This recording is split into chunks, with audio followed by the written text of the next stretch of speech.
Where, after all, do universal human rights begin? After World War II, it was clear that the horrors of the war should never be allowed to occur again.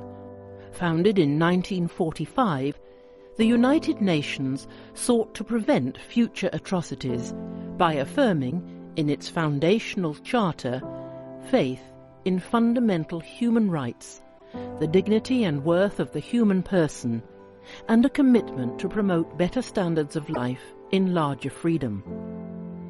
In the years that followed, member states of the United Nations strived to develop the human rights provisions of the Charter and capture them in a single document.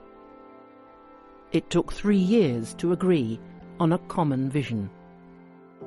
On the 10th of December, 1948, the General Assembly of the United Nations adopted the Universal Declaration of Human Rights as a common standard of achievement for all peoples and all nations. Still, it is the first step in a great evolutionary process.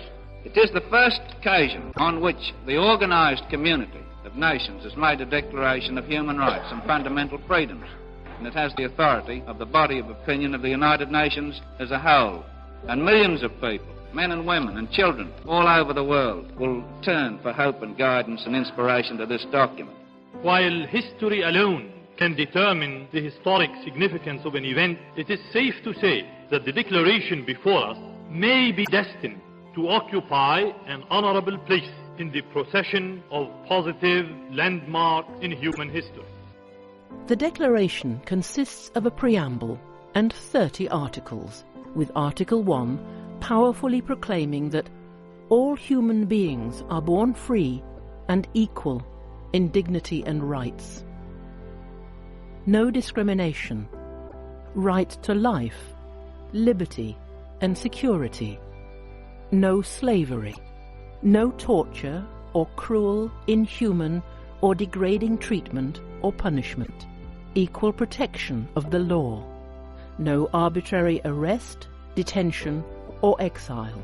Fair and public hearing. No arbitrary interference with privacy. Right to freedom of movement. Right to seek and enjoy asylum. Right to a nationality. Right to marry and to found a family. Right to property. Freedom of thought, conscience and religion. Freedom of opinion and expression. Freedom of peaceful assembly and association. Right to take part in government. Right to work. Right to rest and leisure. Right to food, clothing, housing, medical care and social services. Right to education. Right to participate in cultural life. These human rights are not country-specific. They are not a reward for good behavior or particular to a certain era or social group. They are the rights of people of every color, from every race and ethnic group, whether or not they have disabilities, citizens or migrants, no matter their sex, their class, their caste, their creed, their age or sexual orientation. The Declaration has generated action for human rights protection in many ways. It has inspired hundreds of human rights instruments that together constitute international human rights law and a number of international bodies and mechanisms for human rights protection.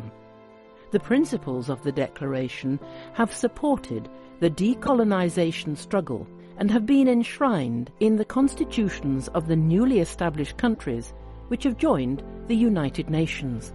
The Declaration has inspired national and regional human rights protection systems, including legislation and institutions. And it continues to guide the work of human rights defenders and advocates worldwide.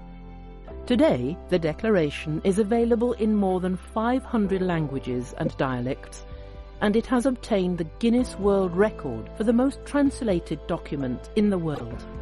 The 10th of December, the day on which the Declaration was adopted, is celebrated each year as Human Rights Day.